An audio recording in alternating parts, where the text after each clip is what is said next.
Good morning, this is the Eager Beaver Show. You are listening to a True North Eager Beaver Media Incorporated podcast.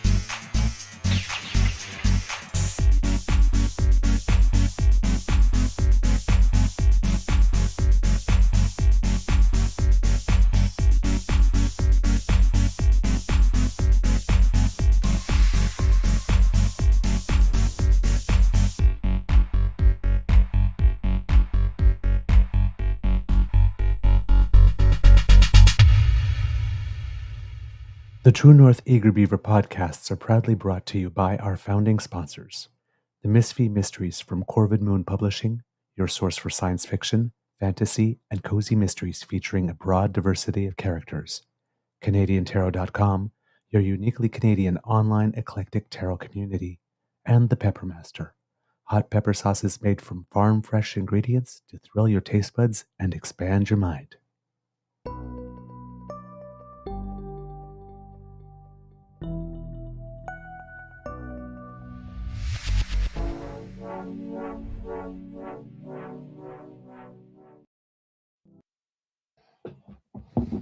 Well, good morning and hello, kids, and welcome to season 4 and episode number. I have to take a look here. 608. Yes, of the Daily Beaver Morning Show. 100% Canadian. Hey, down here. See that? The Canada. Today, recording day is Monday, March 24th. Yes. Correct. Then is it 2025? There is a little bit of white stuff on the ground, and that's not because Donald Trump Jr. came to town. Sorry. Ooh, that just slipped out. Also, welcome to our very first day of Election 45 commentary and analysis. We'll see that we are trying to present the information for you in actual more concrete blocks so that it is easier to find and to digest, because there will be a lot going on. So hopefully it will work, because we're trying something just a little tiny bit new. I am your host, the Eager Beaver, pronouns he, him, hey, Mr. Beaver A. And with me, as always, is my good friend, Mr. Grizzly. And to our audio podcast listeners, welcome. We know that we have been a little behind on the regular shows, so but we do not want you to miss the election coverage. We were hoping to get all the shows out in order. But that did not happen because we had we've been having some pretty interesting tech issues.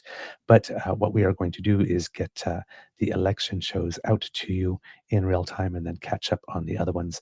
And hopefully at some point very soon we'll be all even and squared up. So there you go. But do we thank you for your patience? Let's see.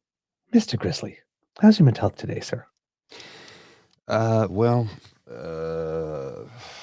All things being equal, I'm still here. I went to bed early last night because the night before, Lola woke me up at 2 a.m. And I didn't get back to sleep till 6. And then she woke me up again at 7, desperately wanting to go out. So, yeah, I kind of had a sleepless night last night. So, not great. I'm, still here, still in one piece. So that's something to be considered, I guess. Yeah, absolutely. Forgot to thank the podcast's founding sponsors, the Peppermaster, the Misfit Mysteries from Corvid Moon Publishing, and PsychicTarot.com. Here, I'm going to move that out of my way because it's right in my face. I am doing better. Had a rough evening Saturday. Did okay Sunday, but still was a little shaky, and had an issue with pigeons. For some reason, they seem to want to nest on the balcony. Pierre Poilièvre talked with him? Yes, I'm thinking he's sending them, because every now and then I see one on the balcony rail just like staring at me. And it's like, I know you're watching me. I see you. But no, they're trying to nest on the balcony, which is like that's not a. It's like I don't want that habit to start because I've got neighbors and Indeed. they would like to enjoy their balconies too. So yeah, I was chasing pigeons. Very frustrated because they do not learn quickly. Let's put it that way. All right. We're going to there's a lot to cover, so we're pretty much going to dive into it. What we're going to try to do is we're going to talk to you today because we assume that we're going to have a lot of content. So we're going to divide it, but we're going to talk to you today about Prime Minister Mark Carney and the leader of the opposition, Pierre Poilièvre, and then the other parties. Hopefully, we'll be able to get to tomorrow. Right now, it's strictly the launches. I know that there were evening activities and all that kind of stuff. We can get to that, but the actual sort of official launches, it's a little different for the government when we're talking about official launches because the government has to go see the governor general and they come out and make an address of some kind. So that one's technically not the official launch because usually the person is alone at the podium when that happens and then something else happens. But Pierre also had like his official big campaign style launch in the evening, but he launched in the day as well. And when the opposition party does the launch, that is their launch when they speak for the first time. But the person that goes to see the governor general, the outgoing prime minister, they have to do that first address, right? So that's technically not officially their launch, even though it is. It's just this weird thing. But if we look at them both of them as launches, try to put them a little bit on equal footing, even though they're not exactly the same. But and for each of them, we're going to talk about a little bit of because we had a weekend before the launch, so there's some stuff that happened on Friday and whatnot. So we'll briefly go over those things and then actually get into the actual launch. So hopefully, we're doing the tell you what we're going to tell you, and then tell you what we told you type thing, and hopefully it will be clear. It's a very legal thing, right? The lawyer comes in and says, "This is what I'm going to tell you in the case." Then they tell you in the case, and then they do the summation. This is what I told you. So hopefully that will work. We're trying stuff here. Okay, so well, kids and cubs, it would appear, as we mentioned, that oh my God, you got to be kidding me! What? Literally. Oh, I know. Silly me. It wasn't in my draft folder because I sent it to you. It was in my outbox. Gotcha. Oh, okay. I was looking for where are all the notes? See, we're trying new stuff. All right. Before we get into it, though, there was two little things that I wanted to take note of that happened on Friday, and I did not know actually until later in the day. But on Friday, the 20th, it was World Down Syndrome Day. Yes, I was not aware that this was a thing before. So I learned. Yeah, exactly. Me too. So to a friend of the Beaver Lodge, if you're watching, Johnny, hey, was thinking about you, and I'm looking forward to see you again soon. Okay. Also, it was, I believe, if I'm not mistaken, International Francophone Day as well. So, yes, Journée Internationale à la Francophonie. There are 88 states and governments over 5 continents, including subnational states, that celebrated Francophone culture and the French language on the day. And the Organisation Internationale de la Francophonie represents over 300 million francophones across the world. So, c'est une langue belle que la langue de chez nous.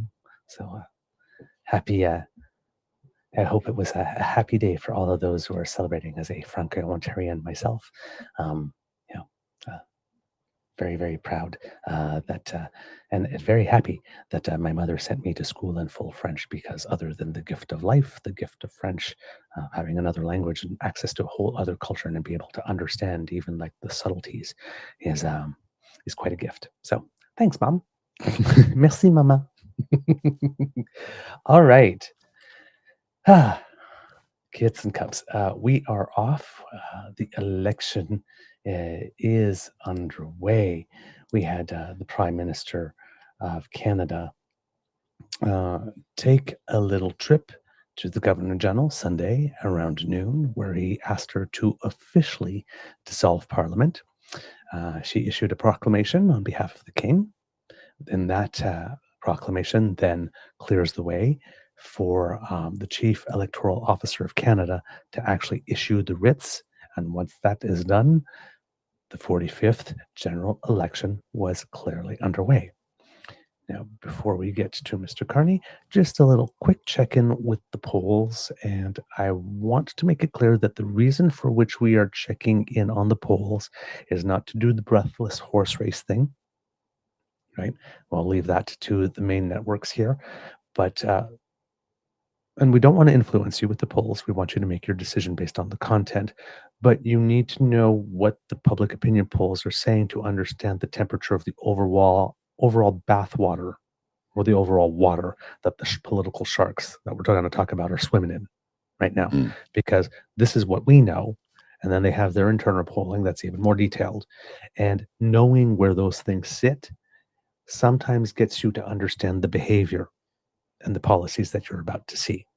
So that's why we're giving it to you, not to say, hey, there's a big lead or not a big lead, or it's safe and you're like this. No, regardless of what the polls say, you go vote.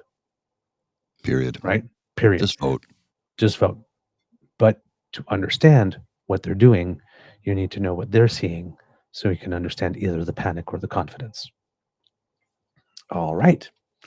So for the Prime Minister, as we when we left last time, he had just paid a visit to Daniel Smith. And Daniel, I don't think it went well for Daniel Smith from the way things happened. Now, one thing I did not know was that little press conference that she had, stating that there was going to be, she was going to put some special rules that were going to bind the federal government, which is not a thing because provinces cannot do that. The federal government tells provinces what to do, not the other way around, right? Just like provinces tell cities what to do and not the other way around. There is a hierarchy. So it seems that she had done a press conference with the two other people, Mr. Ellis and Mr. Amory, but that press conference was actually embargoed until the actual law was tabled. So the little clip that went out of it a few hours later was probably after they tabled it. So before she hadn't, and the reason I mention this is because it puts a little extra level of duplicitous in there, because she had the whole press conference and she was slagging him in the press conference prior to it, but that was not going to be released until they actually pretty much had met or after. So she was setting them up. She was really, really setting him up. Oh yes. Well, So, and I guess it was a 15-minute interview total. That's what it was. Something. Well, the press conference was a little longer. I think it was about half an hour. But then we found out over the course of the weekend that Danielle gave an interview to another outlet in the United Sorry, States. that's what I was referring to. Yeah, my apologies. Yes. I was getting them mixed up. Yeah, to the United States. Mr. Grizzly, if you have that first image. This kind of, I am not going to go outright and say the word treason, but this looks rather treacherous. Yeah. I think it's treasonous, but I'm not a one to discern that. I'm not a lawyer, but sounds pretty treasonous to me. It's definitely election interference. Yes. The headline, sir, if you would like. Exclusive. Canadian Premier Danielle Smith. Trudeau blew tariff negotiations in first Mar-a-Lago meeting. Okay. And specifically what she said. I can tell you, I think we got into a ditch with the very first meeting in Mar-a-Lago. I've seen the president reference many times since then the exchange, I think, 2 blunders. One was on the issue of NATO. We know the American president expects for all of the trade partners to reach their 2% NATO commitment, and Canada still hasn't committed to doing that until 2032. So I think that was one problem. And then, yes, he said tariffs would result in Canada collapsing. And I think that that was the wrong message to convey because it made us sound very, very weak. Okay. Number one, she is taking IQ 47's word that that conversation with Trudeau went down, that Trudeau said, well, if you impose tariffs, we'll collapse. Goal scored by the President of the United States with an assist from Danielle Smith. Here's, again, I do not understand this, and this is something that Pierre does too. How many times do we have to tell you what the hell is up with you wanting to go into a negotiation screaming to the world we're weak? This is not Who the fuck does that? It's somebody who's very stupid. Let's show them all the cards. Here's my hand. Who does that? Not a very smart person. God. So then, right? She continues. She continues. Blah blah blah. Like this. There's those. Let's put it this way: she's trashing us. Mm-hmm. To the Americans, trashing Trudeau specifically, but trashing us, right? We're weak, we're this, we're that, we're this. So it's like, and then you enter the room after you said all that. It's like, well, what's your first thing? Then you just get on your knees and say, please, Daddy Trump, don't make it too hard. Use the leather belt instead of the switch.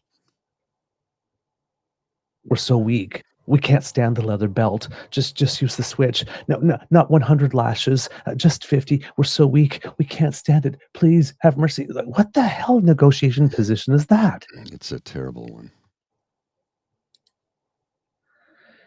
And the line that appears to have caught everybody's attention here is this quote. So I would think that there's probably still always going to be areas that are skirmishes or disputes about particular industries when it comes to the border. But I would say on balance, the perspective that Pierre would bring would be very much in sync with, I think, the new direction in America, she added. And I think we'd have a really great relationship for the period of time they're both in. So in other words, she is telling Breitbart, because Trump just went to the press and said, well, I don't know about that other guy. He doesn't say nice things about me. So, I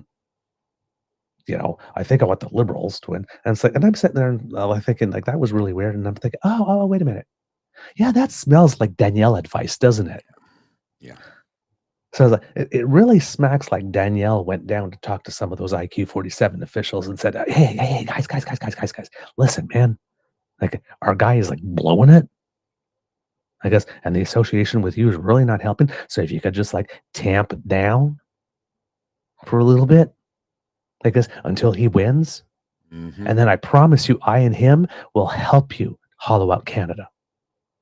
But for now, like this. And then I saw this thing, right, where Doug Ford's coming out and said, oh, Lutnick has really tamped down his stuff too. So let's say, are Doug and Danielle actually on opposite teams, or are they on the same one? Not sure. I mean, we do want Lutnick to tamp it down. Freaking loudmouth. We're just blah, blah, blah, blah, blah. But this Danielle Smith, there's nice nasty, and then there's a version of that is called Samaritan Snake. And Danielle Smith loves to engage in nice nasty, but this time she went into Samaritan snake. Danielle Smith is trying to present this as her doing something that's for the good of the country. But I'm just trying to defend. It's like, no, you are selling us out. Completely. So it would seem that this is something that is going to create some issues on the campaign. It is not going to be just a one-day story. So you need to take Danielle Smith and how it is that she's probably going to be playing some type of role in this election, and I put that on your conspiracy theory board with a thumbtack and a piece of string because that's going to keep on popping up. Now, Mr. Grizzly, if we have the other image, Danielle Smith really did not like that being the narrative. She balked pretty darn quickly, and in Danielle Smith true form. Mr. Grizzly. Offensive and false. Alberta Premier's office denies Smith urged U.S. to interfere in federal election. Now notice it's the office of Danielle Smith and not herself, right, who Yes. vehemently denied this. Smith told U.S. officials she hoped they'd put tariffs on pause until after the election. Mm-hmm. And then any suggestion that Smith asked U.S. to interfere in Canada's election is offensive and false, her press secretary Sam Blackett told CBC News in a statement. Well, I guess she didn't, technically she didn't ask them to interfere. She asked them to stop interfering. But just for now. So I guess technically, they're telling the truth. Technically. Come on. The longer this hairs, right? Right. The longer this dispute goes on, politicians posture, and it seems to be benefiting the Liberals right now, Smith told Breitbart. Let's just put things on pause so we can get through an election, he said. Let's have the best person at the table make the argument for how they would deal with it. And I think that's Conservative leader Pierre Poilièvre. She went on to agree with the host, saying that if Poilièvre was Canada's prime minister, the two countries could partner, quote, on a number of things, so specific, and that she believes they'd have a great relationship with Poilièvre while Poilièvre and Trump served. It's like, come on, man. Come on.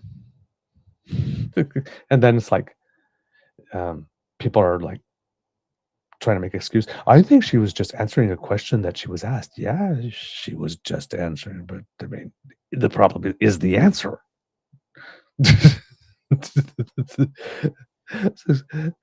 I was just answering yes, but in the answer, you're selling out your country. It's not just answering. So it's funny how they like to just like, oh, it's not so bad. She was just answering a question. That's not so bad. It was just a joke. That's not so bad. Oh my God. You know, that time I asked a foreign country to interfere in our election? Yeah, not that bad. Yeah. Now that an election has been called, I would reiterate my hope that the United States would refrain from placing tariffs on their closest ally, our largest trading partner, during the middle of the election. So yeah, there we go.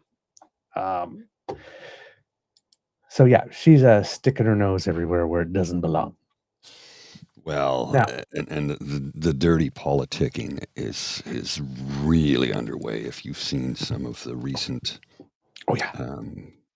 photoshopped AI stuff. Yep. Which we told you was going to happen, right? And that issue, that Photoshop stuff, things making people look like they're in pornographic situations and all that type of stuff. It's starting. Meanwhile, soon after that, the Prime Minister of Canada had the First Minister's meeting, at which Danielle Smith was not present. Now, she did patch in via video, but her priority was to spend some time with Mr. Shapiro. Oh, yes. It seems that meeting was particularly productive. So that's kind of good. And the Prime Minister seems to be attracting star candidates, as I mentioned, right? You probably see some announcements, people after people. One of the examples being used is in the riding that was occupied by former Minister of Labour Seamus O'Regan Hmm. in Newfoundland and Labrador. Apparently, they couldn't find anybody to run. And then things started to turn. Now, all of a sudden, they have 5 very qualified candidates who won it. And I believe the person that secured it is a former Minister of Finance for the province of Newfoundland and Labrador. Oh, wow. And apparently in the province of Quebec, they have Carlos Leitao, who's another financial group. It seems that he's all of a sudden picking up a lot of people. He also announced that he would be running in the riding of Nepean in Ottawa. And that's a little interesting because the riding of Nepean was the riding that used to be held by Mr. Arya Chandra, Hmm. who did not have his nomination papers signed. Yeah. Called it. The amount of rumors floating about that I've read online, and I think Ruby Dalla actually Of course. retweeted one of them. It's like, why are you ripping Canadians off to the tune of $700,000? Okay, Chandra Arya never submitted He $350,000. never did. And Ruby Dalla knew that it was non-refundable. Yes. That was the contract you agreed to. She signed. You signed it. You agreed to it. So stop whining and complaining. She's basically, if you're paying attention, she's basically arguing that she was too incompetent to sign the contract. Yeah. But I I want the expect money back. No, you don't But get it it says- back. We told It says you here in that. black. Yeah, it says here in black and white that you don't. It's like, but I want it back. Okay, you signed something saying that you're not, and now you're expecting it. Did you fall and bump your head? Are you okay, hun? Because right She's now not. you're telling people you don't understand what you read and you sign things that you do not understand you read. And if that's the case, thank goodness you're not Prime Minister. If you cannot understand what it is that you sign, you probably should not be running for Prime Minister. Just Not that gonna we do put that in out Canada. there. Yeah, it's if you don't know what you signed. Yeah. Again, Trying to create a false narrative is what she's doing. but see, this is what I mean. It's like, what are you, in order to be able to have this moment in the spotlight, this is what she's trading off. Hmm. It's like, she's in the hotel sort of business, whatnot. She's a business person, and she's telling the entire business community that I signed things and don't understand what I've read before I sign them.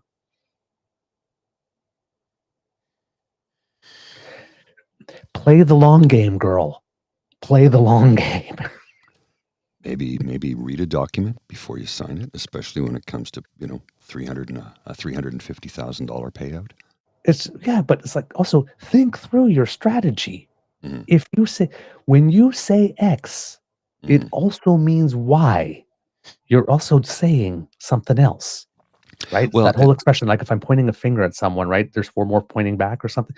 When you say something, there's the thing that you say, but for that to be true, other things need to be true, and you're saying those things too. and look, let's go back to the beginning here when it comes to the $350,000 entrance fee. I vehemently disagreed with it, Mhm. but I understood why it was in place. Mhm.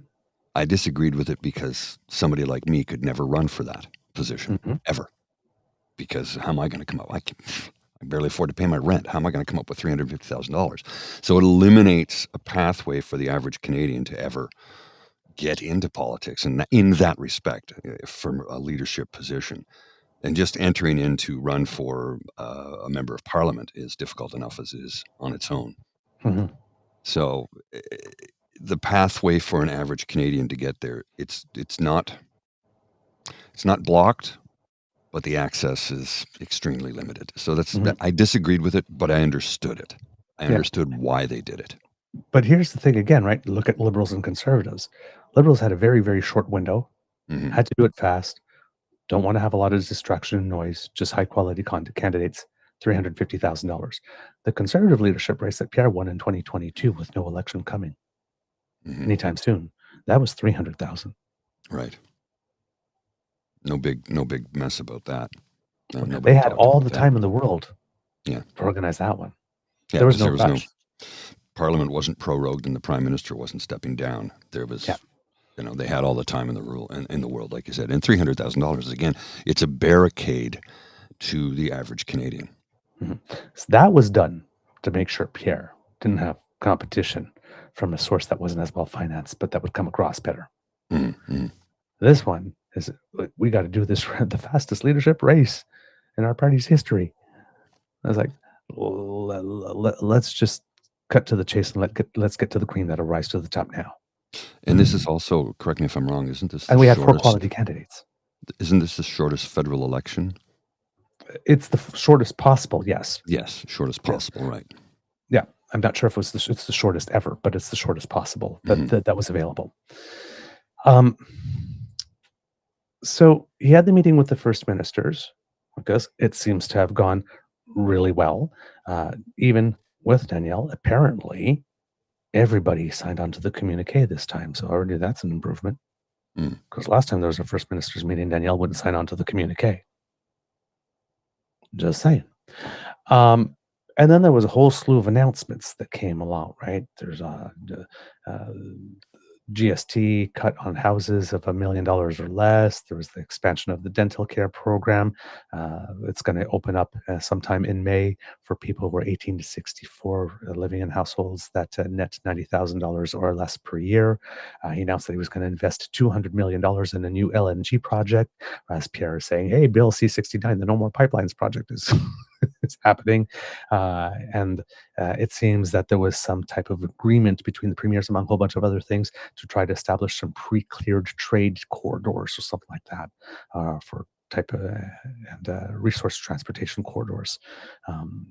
So basically, they would do all the approvals, whatnot, for a stretch of land that these things could be built on, and like this. And then, when it came to the time, we can build the projects more quickly because the environmental assessments and all that kind of stuff for the lands on which all these things would pass would have already been pre-done and pre-cleared. So, some interesting concepts here. But the best part of the whole pre-writ stuff for Mark Carney was a little thing that he did with someone who recently was on Saturday Night Live. Mr. Grizzly, if you would, because I'm sure you've seen this and you have some thoughts about this. Sorry, I muted myself there for a moment. I have seen this, and we'll share it with you right now in case you haven't seen it. It's an interesting little video. Enjoy. Let's go. Mr. Prime Minister, Mike Myers, what are you doing here? I just thought I'd come up and check on things. You live in the States. Yeah, but I'll always be Canadian. But you live in the States. Yeah, so? Do you remember Mr. Dressup? The children's show on CBC? What were the names of Mr. Dressup's 2 puppet friends? Casey and Finnegan? Bud, Spud? Howie, Meeker? Capital Saskatchewan. Regina? Tragically. Hip? You're a defenseman, defending a 2-on-1. What do you do? Take away the pass, obviously. What are the 2 seasons in Toronto? Winter and construction? Wow. You really are Canadian. Yeah. But let me ask you, Mr. Prime Minister, will there always be a Canada? There will always be a Canada. All right, elbows up. Elbows up.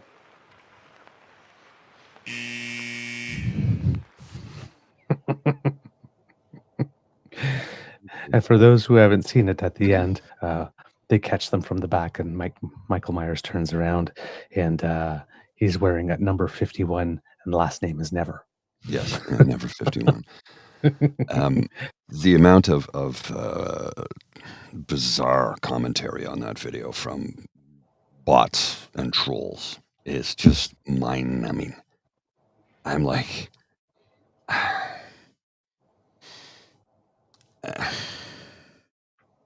Yeah, I know.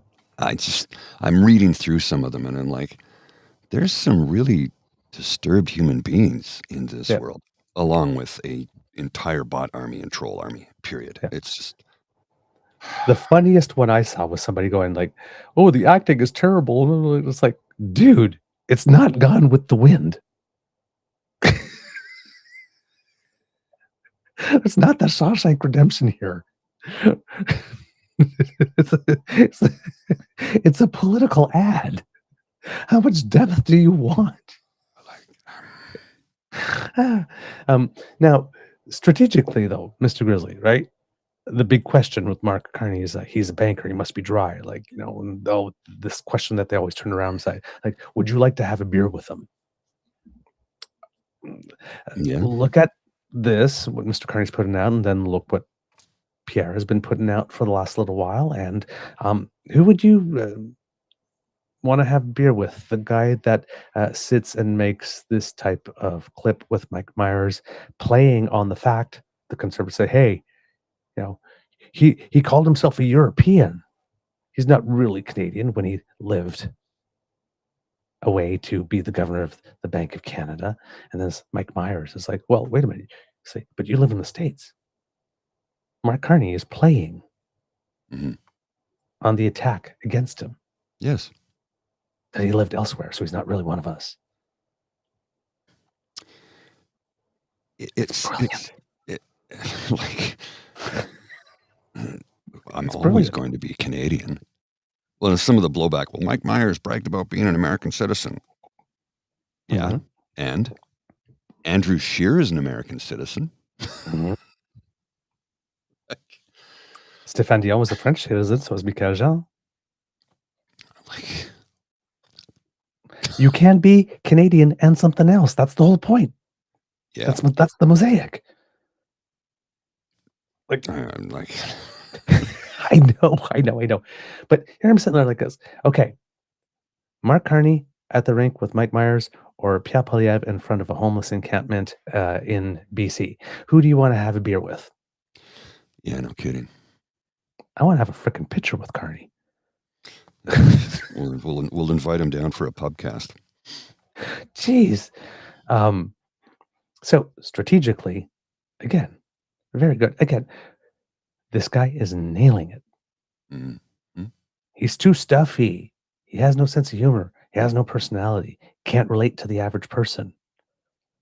The guy just did a skit with the guy who invented Wayne's World. Right. I mean, and Austin Powers. Mm-hmm. Come on. Yeah, baby. Yeah. I love it. Thank you. Oh, behave. All right. So that's the pre-writ. Then the writ is dropped. And drawn, not dropped. You drop a beat, you draw a writ. True, but everybody says the writ has been dropped. It's true, yes. though. I only learned that this year, too. Trudeau. It's Trudeau. I only learned that this year. Somebody, I was listening to a podcast, so everybody says drop, but it's actually drawn. So really? Drawn? Really? I've dropped all my life. Yeah. Okay. Yeah. I will say it the right way then. Yeah. Well, and the thing is, when you hear it the wrong way all the time, it's easy to get it into the common vernacular because that's just, Oh, yeah.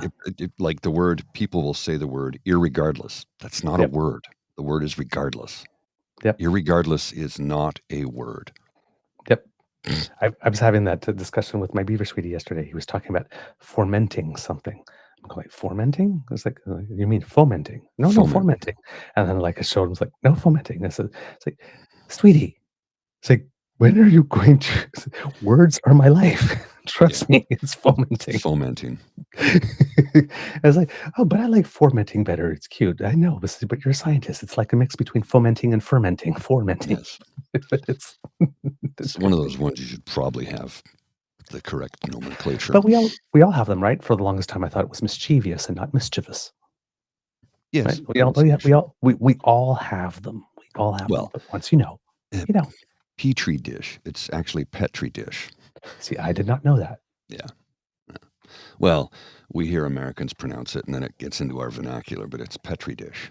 That's the proper pronunciation, along with aluminium. It's not aluminum, it's aluminium. But we all say aluminum, but I say aluminium. I also say vitamins, and it really upsets a lot of people, but I don't care. Or controversy.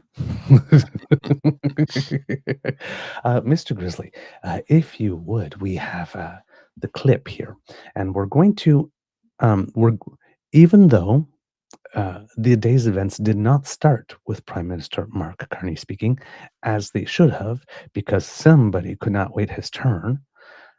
We are going to be respectful, and we are going to present the comments of the Prime Minister first, as you should have seen them, and then the other guy. Mark Carney, taking the podium at Rideau Hall. Let's listen in now. Welcome, everyone. Bonjour tout le monde. 2 months ago, I was at a rink in Edmonton where I'd learned to play hockey. And that's about as far as you can get from the grandeur of Rideau Hall.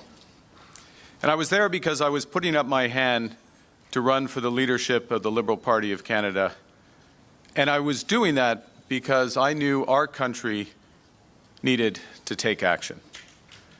We needed to act to fix our economy. We needed to act to fight the Americans. We needed to act to deal with Donald Trump's tariffs. Il y a 9 jours, 9 days ago, our new government was sworn in, and we immediately decided to act. This week, we reached an agreement on national defense with Australia to protect Canada. We strengthened our security relationship with France and the United Kingdom to protect Canadians. We launched discussions on a new trade agreement with the European Union to provide more assistance to Canadian business. We eliminated the tax on carbon for consumers, for small businesses, and for farmers, to end the division that it was creating amongst Canadians. Because we are stronger together. We reversed the increase in the capital gains tax so that builders are encouraged to take risks and be rewarded when they succeed. When I met with the premiers in Ottawa on Friday, we agreed to eliminate barriers to trade and mobility inside our country. And the federal government is leading by committing to legislate the end of all federal barriers to interprovincial trade by July 1st. Together, we will push to create one Canadian economy by Canada Day, because we are stronger together. This past week, we acted to protect workers, using the proceeds of our retaliatory tariffs against America's unjustified trade actions. We acted to unlock major infrastructure projects and get them moving rapidly, including clean and conventional energy, critical minerals, and new trade corridors with reliable trading partners. We acted to create new supports for farmers and businesses during this trade war. That was a nice dig. We expanded dental care for millions of more Canadians. And we took all of these actions and more to create the foundation to build a stronger Canada. There is so much more to do to secure Canada, to invest in Canada, to build Canada, to unite Canada. That's why I'm asking for a strong, positive mandate from my fellow Canadians. I've just requested that the Governor-General dissolve Parliament and call an election for April 28th. Wow. He's done an awful lot in a very short time period, hasn't he? Yes, I was hoping you'd say that. I mean, he's done more in 9 days than Pierre Poilièvre has done in 20-plus years. I was hoping you'd say that. I was wondering what your reaction would be. Seriously. Hey, I've already marked my calendar for May 1st. So I can sign up for the dental program. It's 55 and up. Well, I'll be 57 in July, so I qualify. So yeah, I'm excited to be able to go to a dentist and not go bankrupt in the process. Okay, so I actually didn't see those details. So between the 18 to 64 age, they're also going to put them in layers then to bring people Correct, in. Yeah, it starts May 1st is for 55 to 64, and then May 15th is 54 to 34, I believe, and then so on and so forth. Okay, so the phase-in is going to be really quick then. Very quick. very quick, Okay. actually. Yeah. Excellent. Well, and I mean, I think now, and tell me if I'm wrong, they've been at this since 2023. So I think they've figured it out. Yeah. Well, with the initial phases, right? There were some dentists signing on, and then there was a little difficulty because the program was a little too cumbersome paperwork wise. And then they talked to them and found Exactly. ways to simplify it, and then more people came. And now it's just running. Now it's just making sure that they're not flooded with too many people at once, so that they're able to take the people on. Well, and if you earn under 90,000, well, yeah, that's But that's pretty about easy for me. That's about 4.5 million Canadians who are going to You get do access to realize this benefit this year. 90,000 is about the middle class cutoff. Right. If you earn less than 90,000, you are not middle class, you're working class. Yes, indeed. Now, I'm glad you noticed that, because that was my impression too. It's like that, like there were some things in there that I hadn't even heard of yet, and I'm following this like a hawk. He's accomplished a lot in a very short time period. A lot. Well, and I would expect that because he is not a lifelong politician. So he's not going to banter about. He's like, let's make this decision and let's make it quick and let's make it happen. And it seems to be that people are going, yeah, okay, this works. They're not doing the politicking thing about it. Right. They're just making it happen. Now, there are some things that legislation takes time. It has to work its way through. There's a process. And I understand all of that. But he's doing the decisive things that he can do right now to make things better for the average Canadian. And making groundwork laying decisions for when the House opens and legislation can be tabled, that it's there rather than waiting for the House to open. Now let's start discussing it. Well, didn't Pierre Poilièvre say he would kill the dental program? He voted against it. He voted against it. He hasn't said, there's no video and there's no written statement of him saying I would get rid of it.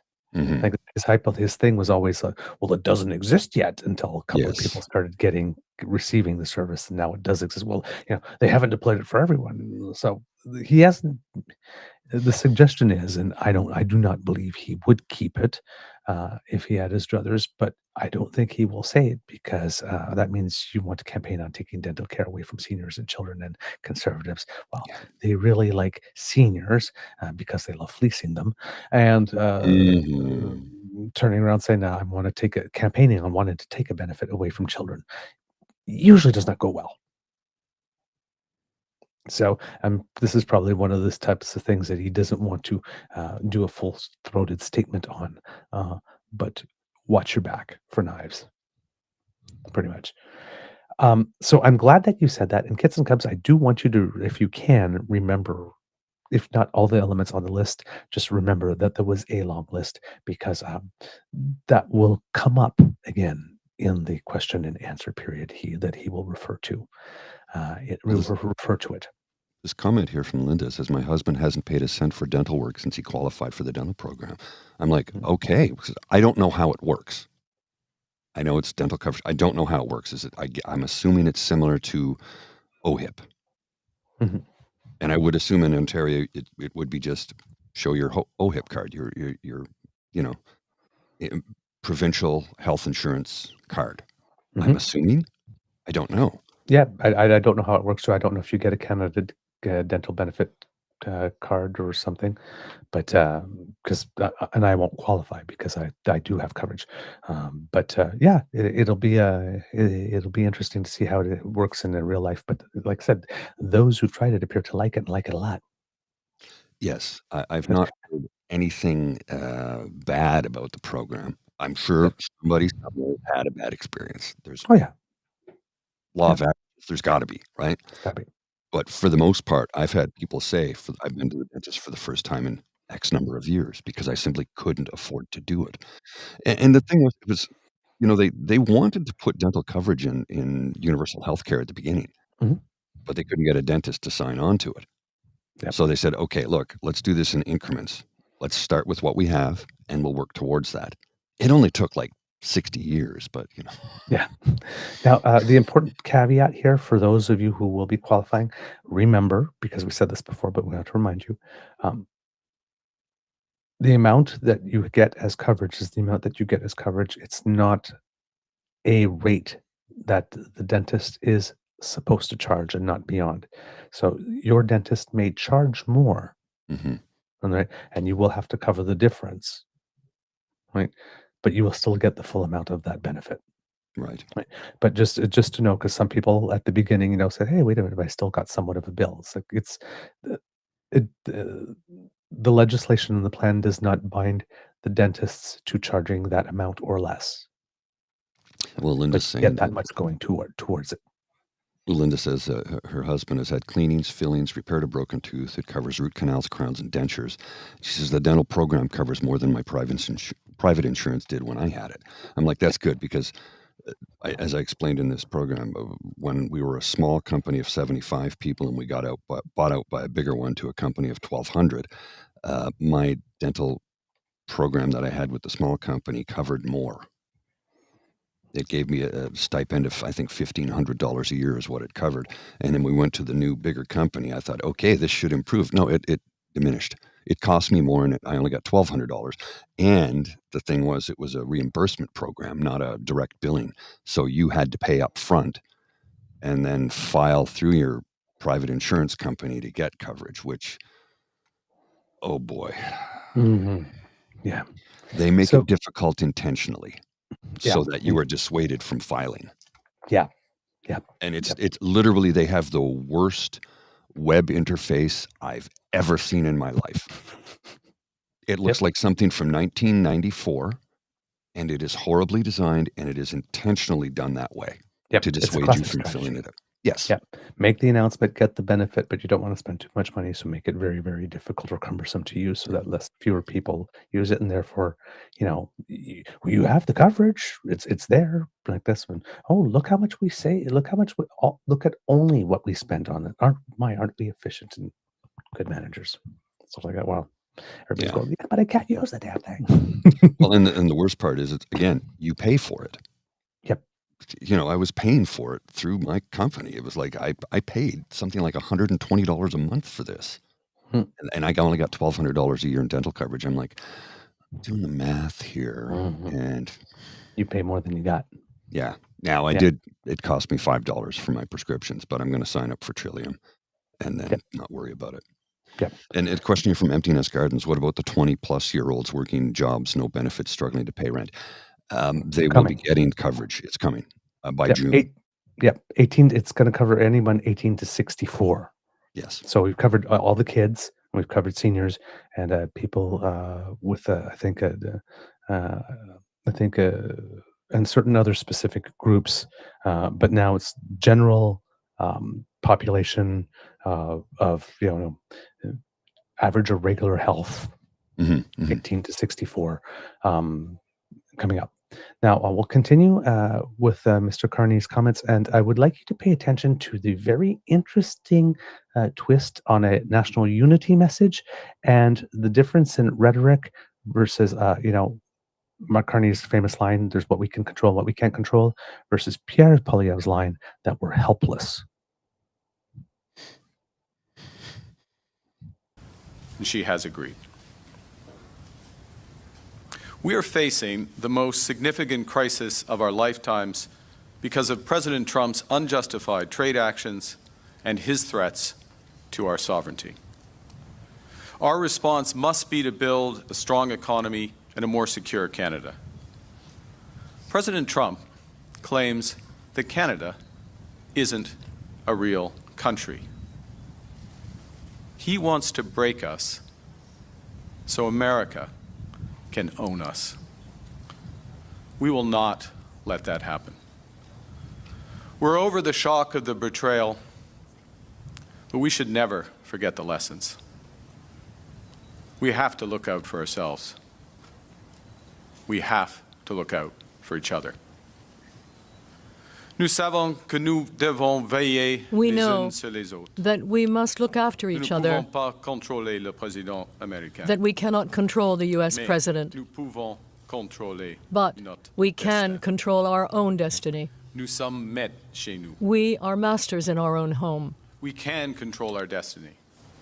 We can have a new Canada built by us, for us.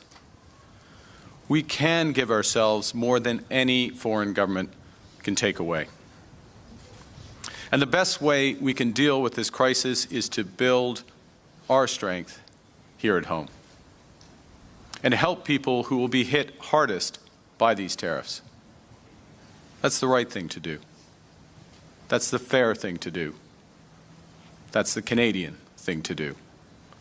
That's what makes us strong. As part of that strategy, today I'm proposing a middle-class tax cut to help all working Canadians get ahead. We will cut the lowest income tax bracket by 1 percentage point for a middle-class tax cut that will benefit a two-income family by up to $825 a year.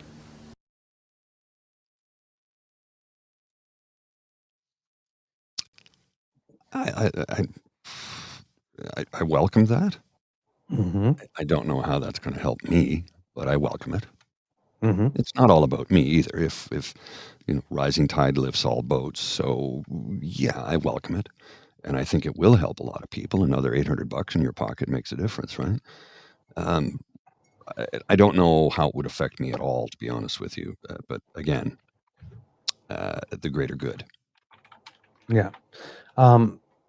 So yesterday it was a bit of a battle of competing tax cuts because at the evening rally that Pierre had, he proposed a tax cut that would return something like $2,000, which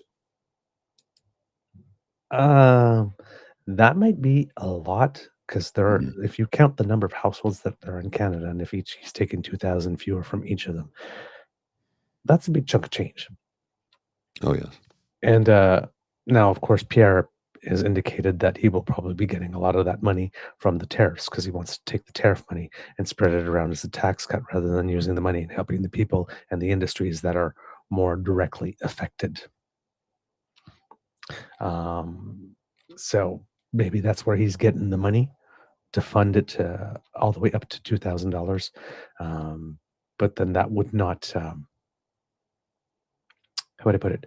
That would probably not be sustainable for a great period of time. And the other thing that we have to remember is that lately when conservatives have been promising tax cuts, they get into power and they say, oh yeah, that tax cut, we don't seem to have the money for it just now. And then they wait until they're in a big scandal like the AHS scandal. And all of a sudden, oh, well, look at that. We found the money for the tax cut. So, you know, we need the campaign on the tax cut because of affordability, but they deliver it to you 2 years later. Come on. So, I'll need to be able to go back into detail to find out more about the tax cut itself, but it's the lowest bracket by 1 percentage point. A dual income family, about $825 a year. So, I mean, I think everybody, if you're just paying, I guess, in the lowest bracket, I guess that's one. But I guess everybody gets that 1% on the lowest bracket. I would assume. But I guess if you, I guess it does become moot if you pass the bracket. Then it's right. Everything after that, that dollar amount plus $1,000 a year. I think you're going to be $1 after the amount, right? Yeah, yeah. Well, it's the amount of people I've recently spoken with who said I paid over $100,000 in taxes last year. I'm being taxed to death. I'm like, if you're paying that much, you're earning about $350,000 plus. I think you're going to be okay. Exactly. So basically, the first tax bracket based on 2024 is salary up to $55,867 household income. So if you're making that or less, instead of 15%, it'll be 14%. Okay. If you make more than that, then I guess technically, I mean, you're still charged 14% on that, but then you're still going to be charged 20.5 on any, anything above, yeah. Anything above that. So you probably don't see a specific benefit. But I have absolutely no problem with people in the lowest tax bracket getting a little more. No kidding. Again, understands me, understands my problems. The banker? Well, the banker wants to give a tax cut to the people in the lowest tax bracket rather than the highest? Wow. So really? An actual human being. Well, I think we need to, because right now, remember, jog my memory if memory serves. if I recall correctly, earnings under $20,000 are not taxed, correct? Federally? Yes, I Because think there's so. a I will provincial look and at a that. federal, and I can't remember what the numbers are, but I think it's 20,000. I think that needs to be raised. I mean, Yeah. I'm not sure what that is. I'll try to look that at how much you can make in Canada before paying taxes. The basic Ontario basic personal amount is $12,399, while the federal basic personal amount is $15,705. So basically, anybody making between $15,705 and $55,000 whatnot will get a 1% cut on their basic tax. That will not be. It's not rolling in it, but it will help. it'll help. And yeah, so let's continue here up until I'm not sure if we're done. Are we at 238.39, Mr. Grizzly? No, we're at 236.15. Okay, so let's go to 236.40. Yeah. So, no worries. 15. Yeah. We so are to it. Yeah, we're at 236.15. So you want to go to 45? No problem. Yeah, to 45 because he's just repeating the tax cut announcement in French there, and then continue on. He's continuing on. Okay, now he's going to give. This is a little bit of a couple of minutes of him just sort of like explain that he understands the lay of the land here. For a strong, positive mandate to deal with President Trump and to build a new Canadian economy that works for everyone. Because I know we need change. Big change. Positive change. You see, my generation was fortunate. For us, there were more opportunities and life was more affordable. You had to work hard, but you could get ahead. That was the bargain. But for the generations that have followed, they're working just as hard or even harder than we did. But they're struggling to pay the rent, to put groceries on the table, and to save for their kids' educations. J'ai passé toute ma carrière I spent all my career understanding how the world works and how it can work better for us to allow us to benefit the most. That has been our priority these last 9 days, and that will always be the priority of our new government. The challenge is significant, but I want all Canadians to understand that we have everything we need to succeed right here in Canada. If we have the right plan, and if we work together, because building a strong Canada helps everyone, and we will have to show leadership. I think what Empty Nest Gardens was saying right here is rather poignant. This part of his speech was wonderful acknowledgement of Gen X versus Gen Z. Right. Yes, and he is first year Gen X, so he's just on the edge of Boomer, but he is Gen X like myself. He's 3 years older than me, 3.5 years older than me, but the opportunity was there. He is correct. I do remember a time when, and I'm talking 1980, somebody earning minimum wage in 1980 could afford to save enough money to get a down payment to buy a house. And a lot of people did. It was a livable wage. That was, and this is what everybody seems to fail to understand. Minimum wage is not the minimum legal amount you should be paid. It's the minimum you need to have a living wage. That's what it should be. That's what it should is now. No, it's far from that now. CERB was not a living wage. CERB worked out to about $12 an hour. People go, well, people could just get CERB instead of going to work. I'm like, yeah, but if the minimum wage in Ontario is $17.20 right now, it went up recently, $17.20 versus $12, that extra $5 an hour is going to add up, and it's not going to be eaten in taxes because CERB was also taxed. Remember that. Yeah. Now, there was the mitigating argument during that time because it costs money to go to work. Yes. Wear and tear on your car, gas, your public transport there, dry cleaning, if you're brown bagging it, if you're taking lunch out, all this type of stuff. So that money you didn't have to spend anymore. So you didn't necessarily need as much, but it costs money to work. It does.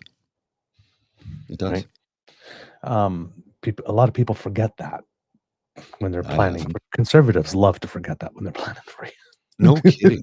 And that's the absolute truth. It costs you money to go to work, like it or not. Daycare. That would be the big one, right?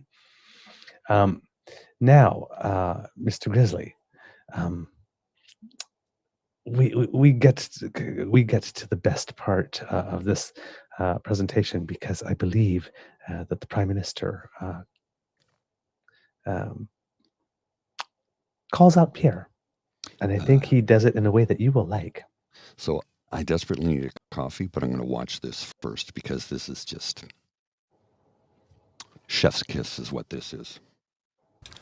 It's easy to be negative about everything when you've never fixed anything. It's easy to be negative about everything when you've never built anything, when you've never had to make a payroll. But negative slogans aren't solutions. Anger isn't action. Division isn't strength. Negativity won't win a trade war. Negativity won't pay the rent or the mortgage. Negativity won't bring down the price of groceries. And negativity won't make Canada strong. Nous avons vu où la négativité we et have la seen division ont mené les États-Unis. How negativity and division have that has led to in the United States. We are stronger when we are united. Parce qu'ils ne le sont plus. We will not allow ourselves to be weaker. So let us unite in this time of crisis. I love Canada. Our country has given me everything. I stood up in Edmonton 2 months ago, and I'm standing here today because I want to give it all back to Canada. So that every Canadian kid, whether they're growing up in Nanaimo or Montreal or St. John or Scarborough or Inuvik, has the same opportunities that I had. I believe him. I think he's sincere in this. I genuinely believe that. I think that's why he got into politics. Sorry, I just had to say that. I couldn't hold my tongue on that. We'll continue for a couple more seconds here. The same hope, the same confidence in a brighter future. It's time for all of us to come together and be strong. So I'm asking for your vote so we can be Canada strong. Un Canada fort. Vive le Canada. Long live Canada. And with that, I'd be pleased to take your question. All right. How's that for finish? Yeah. I wonder what he was talking about when he was talking about who's Mr. Negative. Everything is broken. Only I can fix it. But then you see how he gives himself some nice little plausible deniability because he's talking about negative. We've seen where negativity leads in division in the States. It's almost like, you're so vain, you probably think this attack is about you. To Pierre, it's like, and it is. He just puts that little flip at the end just to say, oh, no, I wasn't talking about you, Pierre. Was I? He good. I got to grab a coffee. I'll be right back. Sorry, I need one. I'll be right back. Absolutely. So, initial pitch, right? All the things that said, he's a banker. He's cold. He cannot possibly understand what life is like for people like me. He certainly couldn't understand what life is like for people my age. If you're a millennial or younger, right? Let's say 30 and under, 35 and under even. He's too stiff. It wouldn't be very fun.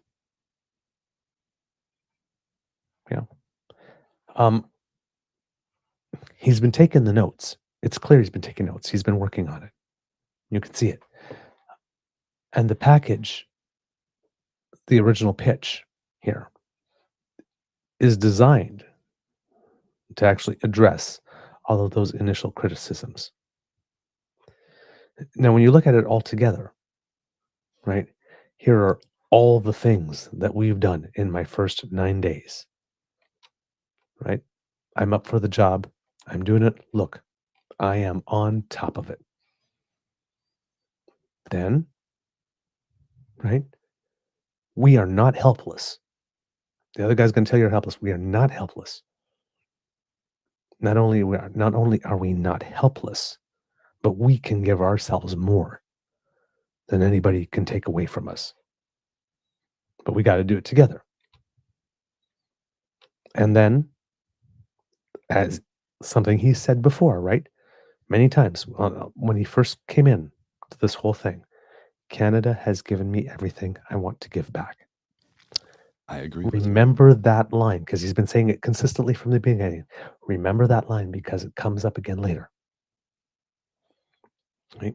So now we get to the Q&A. Now the Q&A with the thing that happened with Rosie Barton. By the way, if you listened to the House, Rosie Barton clearly did not like the criticism because although she did make the point of saying that Carney was not like Trudeau and he was different, she did make the point, says, but when you ask him about his integrity and his values and whatnot like this, he can tend to get a little prickly. Yeah, but you're attacking his integrity. So yeah, I would get prickly too. But you pricked him. Right? Now, so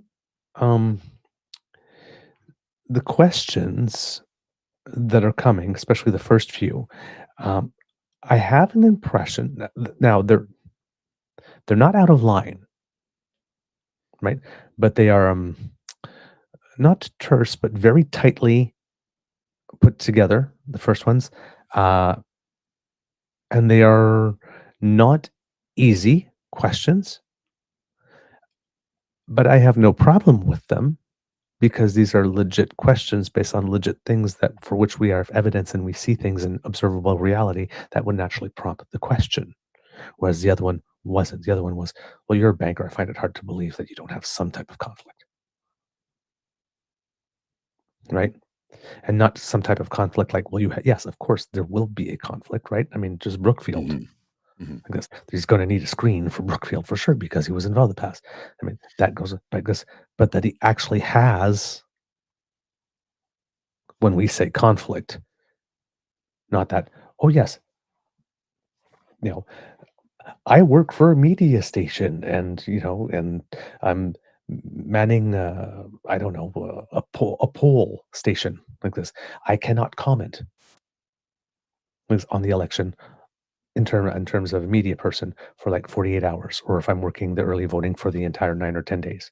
I got to talk about other things on my show because, or I'm in a conflict, right? So that is the conflict situation. But I haven't actually engaged or found myself in a conflict until I violate the rule, right? So when we talk about conflict, there's two, like, yes, there's a conflict in terms of the situation, and then there's you're being in conflict because you actually did something wrong.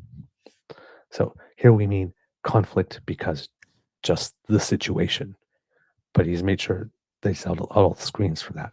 So the question of conflict from Barton was asked with the, you got something going on, and not just, well, of course, anybody who enters politics, who holds any type of ETF or stock or whatnot like this, has a conflict. Right? So, but you take steps to make sure that you resolve that before it starts, like this, and then hopefully you are no longer in conflict.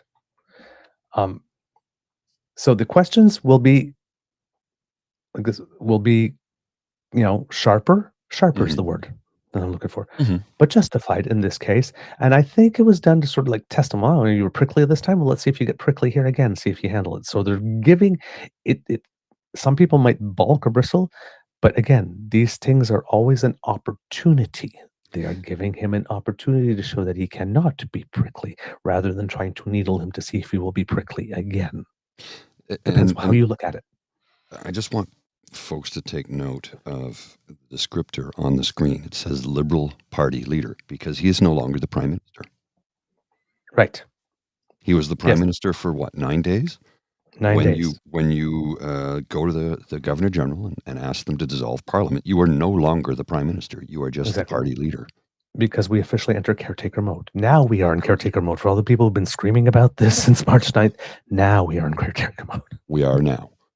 We hadn't been up until yesterday at noon when the writ was drawn. Yes. Okay, let's have a listen. Thank you, Prime Minister. We'll begin our question period. We'll take 15 minutes of question, one question, one follow-up. Merci. On va prendre 15 minutes de questions, une question et une question de suivi. Première question. Good afternoon, Tonda McCharles with the Toronto Star. Sir, why are you throwing the country into an election in the middle of a tariff war? And if you think it's so necessary now, then why not make it longer so Canadians can really test drive you to see if you represent the change you claim to represent? Well, a couple of things, Tonda. First is that we have put in place a tremendous amount of change in the 9 days that I have been Prime Minister. That includes changes to taxes, including the announcement today of a middle-class tax cut. But very importantly, we put in place protections for workers. So we made a commitment right from the start that we would use all revenues from retaliatory tariffs to protect our workers. And we put in place changes to the EI system in order to do that. I note that Mr. Poilièvre has taken that money and said he will use it for a tax cut. Doesn't care about workers being in place. We put in place protections for businesses through this period. We have shown the scale of our ambition in terms of creating what Canadians have asked for. And I've heard this time and time again across this great country. Canadians want one Canadian economy, not 13. They want us to break down those barriers. So we brought together the first ministers, the premiers of the provinces. We hammered out a consensus about achieving that. We're picking up on the model that Nova Scotia and others have put in place. We're making a commitment at the federal level to legislate the removal of all these barriers by Canada Day, so we can have free trade by Canada Day. So we've done a lot, I could go on, but we've done a lot in the 9 days to put in place many of the foundations.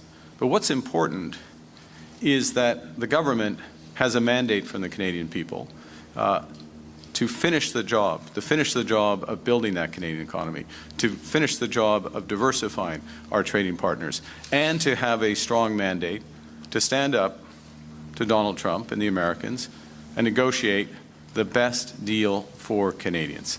And that's what I will do. After that meeting Friday night, you said you linked Pierre Poilièvre's Conservatives to Elon Musk and Donald Trump's approach to cutting taxes, regulations, foreign aid. Mr. Poilièvre's just staked out his own platform pitch to Canadians right now, today saying that he will stand up to Trump, that a Liberal's still just a Liberal. So on what basis can you fairly compare the Canadian Conservatives to Trump-style Republican Conservatives?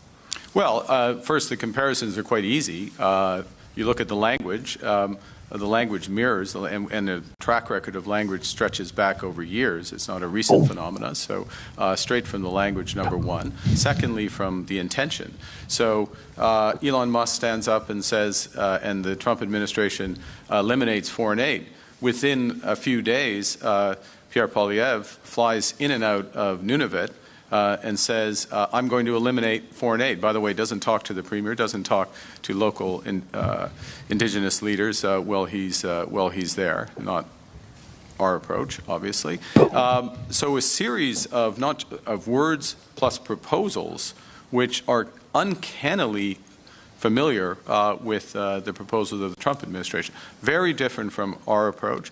Very different from an approach, for example, to building a housing market, both offering much greater supply. Very different from our approach. I'll give you one last example because I know there's a long lineup of questions. Today, we announced that we are going to expand dental care. Now, the dental care program that was put in place several months ago now serves 1.8 million Canadians. 1.8 million Canadians have received dental care under this program. These are people who could not afford dental care previously. Pierre Poilièvre pretends they don't exist. We've just expanded the potential pool by another 4.5 million Canadians who also are in that situation. That is a very different approach to Canada. That's a Canada that brings Canadians together, protects all. That's the Canada we're offering. Good afternoon, Prime Minister. Ashley Burke, CBC News. You've repealed the capital gains tax changes, and you're promising this middle-class tax cut. But you're... We'll come back to that in a couple of minutes. Mm-hmm. So those are two boom questions. Mm-hmm. Right? Mm-hmm. They're legitimate, but they're asked like, why aren't you letting us test drive you more? When is it, like, this is boom right on the spot. But the second answer, the first answer was good. The second answer, he got like 4 or 5 shots in on Pierre right there. Oh yes, he's ready. He's very ready. I think he was born ready, to be honest with you. It certainly seems like it. I'm looking forward to the debates. I really am. He learns fast. Well, the question is, the debate should be interesting. Yeah. Who is Elizabeth May going to be representing the Green Party? Because I understand that things are kind of changing there, correct? Yes, she's trying to hand off the torch. If you remember, the Greens had moved to a co-leader. Right. And Jonathan Pedneau was chosen as a leader, and then he had to step aside for a little bit. I'm not sure if it was a health issue or something like that. But he came back, and he's ready to take on the mantle again. So it would seem that the Greens, over the course of this campaign, he's going to be more of the face of the campaign. Okay. He will be doing the media stuff, and he will be doing the debate. I'm not too sure if that's really a good idea for the Greens. Like, it's good in the sense that you want to pass the torch and see the person with the new leader, but Elizabeth May is just so good in the debate. I know. That's the thing. I like her in the debate because nothing gets by her, right? She's good.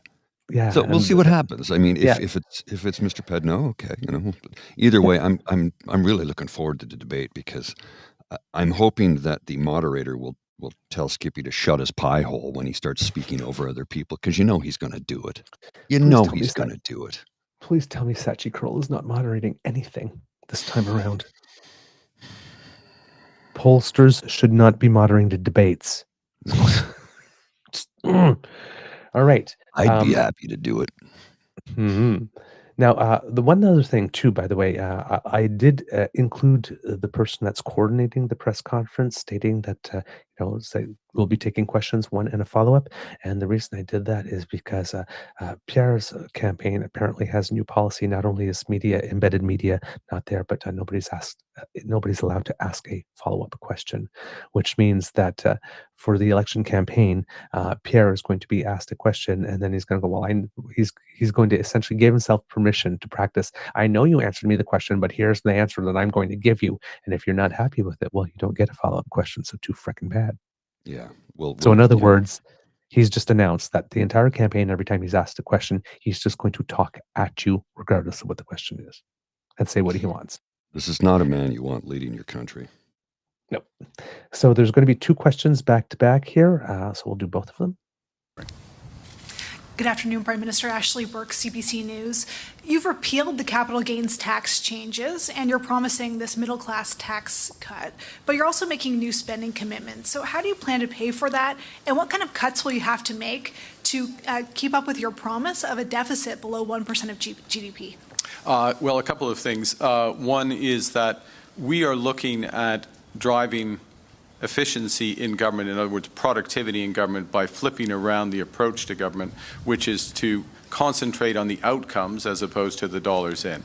And so that's part of the reason why, is the core reason why we put in place a new Ministry Department of Government Transformation, use a series of reviews on programs, but also new technologies, AI, to drive those productivity. I'm going to, if I may, Ashley, just clarify something which you said, which is that we're differentiating between spending less as a government, and I would recall that government spending has gone up around 9% on average over the last several years. So we're going to get that level of spending increase down. That in and of itself will create room. But what we're concentrating on is Canada investing more. It is time to build. It's a tremendous time to build out this economy. It's what we need to do to create jobs, higher paying jobs and growth. And we will use scarce taxpayers' dollars to catalyze huge private investment in the likes of opportunities that we discussed as First Ministers on Friday. And for those who didn't watch it, I can understand why people wouldn't have watched that, so I'll say it now. This is clean and conventional energy. These are new trade corridors. This is millions and millions of homes in this country to get the cost of new homes down for all Canadians. And that's what we're looking to do as a government. That's what we will do as a government. And we put many of the foundations in place in just 9 days. We're asking for a mandate to finish that job. Wow. Right? And notice also that he specifically says, because they keep on saying BL 669, the No More Pipelines Act, he keeps on saying clean and conventional energy. Mm-hmm. Clean and conventional, not clean instead of, clean and. Now, for those of us who know that we have to make the move on green faster than we even think, this is probably not a line that they are going to like, but you have to remember that the Liberals here, and this particular Prime Minister, well, leader of the party now, is trying to capture the center-right vote that is disaffected, that is floated over. So, right, I do not think that this represents a change in overall strategy, saying, we're moving away from renewables and whatnot. But as we mentioned, we are always going to need some conventional, and well, not always, but for the next 30 years, we're going to be needing some type of conventional energy. And then said there will always be plastics and whatnot, so there will always be a need for petroleum-based products. So it's never going away. That energy, but it's to transform that industry and gradually reduce that energy while we do more. But yes, like this, there is a reality that if we are able to extract that type of energy in a cleaner way and reduce the emissions and the carbon output and use that to substitute other energy in the world that is dirtier, that it does have a net global benefit. Yes, that is true. The point is that we are doing, the conservatives want you to believe that if we do that, so let's say China just stops building coal plants and uses Canadian liquefied natural gas, that we get the environmental credit for that. And we don't. We get the environmental credit for extracting it with lower emissions, whatnot. But if another country decides to replace their coal with LNG for Canada to reduce their output, they get the benefit. They made that decision. It's their money they spent. Right. We don't get that benefit. Conservatives keep on going like this. Well, it's okay for us to, put out a personal output that's 2 or 3 times higher than the average person in the world if we help the rest of the world. It's like, no, you still got to do your part at home. Period. Too. Period. anything that you do to help the rest of the world get greener faster is bonus, but that does not absolve you of your responsibility to do your part at home. And the folks who argue, well, we only contribute this much because we're a small nation. Yes, but here's the thing. Per capita, we're hogs. Per capita, we're the worst. But we got cold winters. It's like, so does Russia and Sweden and whatnot, and they managed to do it for less than we do. Yeah. We're hogs. So per capita, we are the worst. Period. It's not even up for debate. Per capita, we are the worst. So, yeah, we do need to make those changes, and they are necessary. And as PNC Bio pointed out, this is, let me just find the quote here. Sorry, in the comment, he says, if you read his book, I'll put it on the screen. If you read his book, you will see how important the environment is to him. I would say it's close to the top of the list of things he cares about. So, yeah. But he's pragmatic in the sense that he knows we can't flip a switch and everything changes tomorrow. He gets that. Former Prime Minister Justin Trudeau understood that. Yep. He said, look, someday we will have to end oil. We know it's coming. Someday it is coming. It's a finite resource. So we have to get ready to make that transition, and we need to start doing it now. Yeah, exactly. All right, Mr. Grizzly, let us carry on. Yeah. I don't know why it keeps going to that one. This is the one I want. It's been in power for a decade. Your ministers served under the Trudeau government. Why should Canadians believe that when you say that you represent something different and change? Well, I have several things. The first is that you've seen a change in approach and action. It's not words, but action. So the changes to the tax regime that I've mentioned, the changes to our approach to housing, you'll see much more in the coming week in terms of increasing dramatically the supply of housing. Change to the approach to our external trading partners and our security partnerships with the accords with France, with the United Kingdom, the building out with the European Union. Changes to the coverage of healthcare in this economy. So all of those steps, the scale of ambition and change in creating one Canadian economy.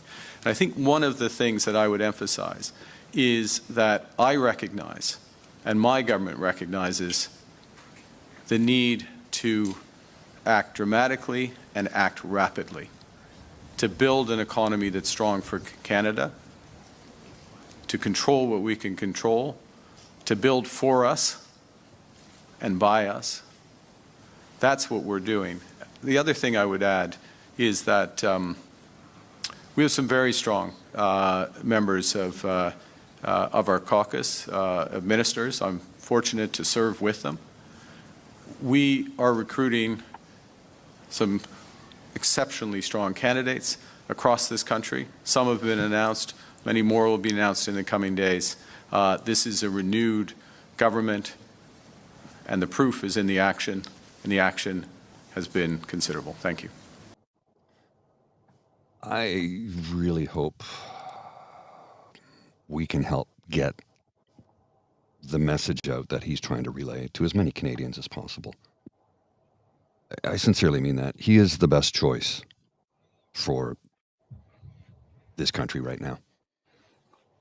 And the amount of comments I've seen online from people saying, this is the most important election of our lives. It is the most important election of our lives for certain. In Canadian history, it's way up there. It's way up there. Oh, yeah. Absolutely. It's please, everyone you know, encourage them to get out and vote. Get out and vote. And the amount of people I've seen commenting has been surprising to me, saying, I've always voted a guy out. This time I'm voting a guy in. I'm like, because that's what we tend to do in this country. We vote. Right. We're not necessarily voting somebody in, we're voting somebody out. And in this case, a lot of people I've seen online on various social media platforms saying that. And I'm not talking about the people I follow. These are people I don't know who are saying these things. I want to vote a government in for the first time and not one out. I'm like, interesting. Yeah. Interesting. Yeah. But the thing he talked about earlier, though, by ending trade barriers between the provinces, that is huge. Huge. It's like if I want to order a case of a small vineyard in British Columbia, a case of their wine, I can't do it. Mm-hmm. Right now, it's not legal for them to send it to me. Mm-hmm. I could fly out there and buy it and probably bring it home, but they would caution me that I am technically breaking the law. Mm-hmm. Because I've heard of members of parliament who've been visited vineyards and said, "Oh, I love this. Can you send me a case?" They're like, "Nope." Like, what? We can't. There's a trade barrier, provincial trade barrier. He wants to end all of that. Which Like Canada Day. Yeah. I'm like, wow, that's fast. Mm-hmm. Exactly. And long overdue. Yes. So again, good questions, good full answers, right? Again, no notes here. Thing here, he tries to specify because the journalist didn't have it completely right. Again, it's that division between operational spending, right? Mm-hmm. That's been going up at about an average of 9% per year every year. He wants to bring that down. Yes, but he's not saying that that's the deficit that he wants to part of the deficit. So, but if you turn around and say, okay, now we're going to be spending like $25 billion on building a new gas terminal plant, something like that. That's what he's saying. Spend less on operational stuff so that we can invest more. Yes, and that does mean yes, we will be running deficit because hey.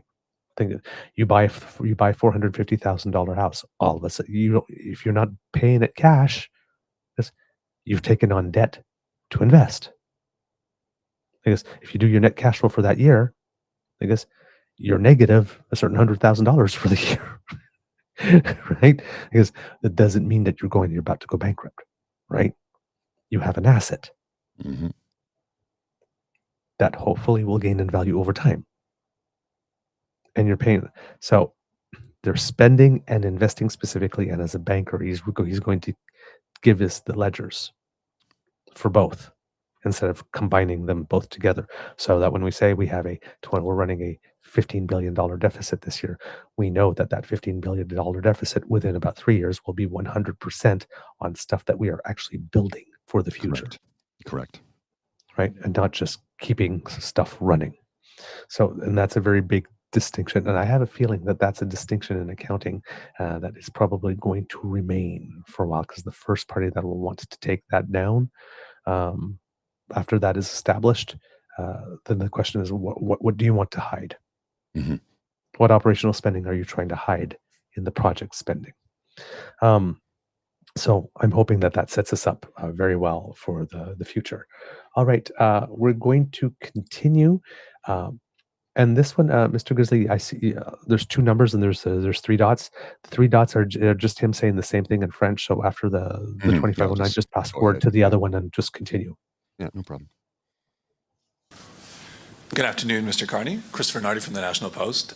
So Alberta Premier Danielle Smith recently said that she had asked the United States administration to pause their tariffs during the federal election because they were benefiting Liberals in the polls and hurting Conservatives under Pierre Poilièvre. What is your response to those comments, and will you be able to work with the Premier in light of that revelation? Well, my responsibility is to work with all Canadians, with all stakeholders, certainly with the premiers, with national Indigenous organizations, with Labour, with other stakeholders, with everyone. So that's my responsibility. I take that seriously. I was pleased that at the First Minister's meeting we had unanimous consent on our communique, on our objectives. We have to follow through with action for that. With respect to the Premier's comments, I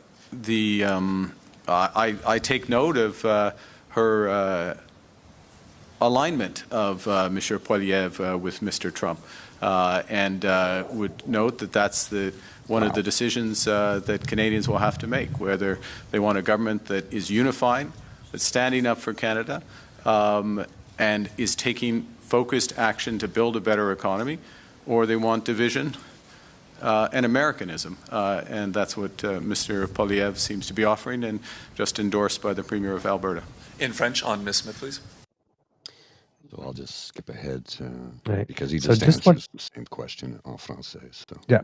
So just pointing out in that answer again, this is an opportunity for him to say something really nasty about Daniel Trump. Yeah, Daniel Smith. That was a Freudian slip, actually, but it actually works. And instead, he passes on the opportunity to slag her, but says, "I note the alignment." Yes. With Pierre, that's such a clever pivot on it. Oh, yes. Now, here's a little, for those who are wondering about his ease in French, a little moment of humanity, because he gives the answer in French like this, but it ends like this. In order to build a strong economy that works for all Canadians. It's not easy to jump into French, eh? During the leadership campaign, you promised to, quote, cap immigration until it reached sustainable pre-pandemic levels. Yeah. Pre-pandemic immigration levels were rising. So will you be lowering, maintaining, or increasing current immigration levels? Yeah, this is an important question. So the way I would characterize the situation is that post-COVID, there was a surge in immigration, both in temporary foreign workers, in foreign students, as well as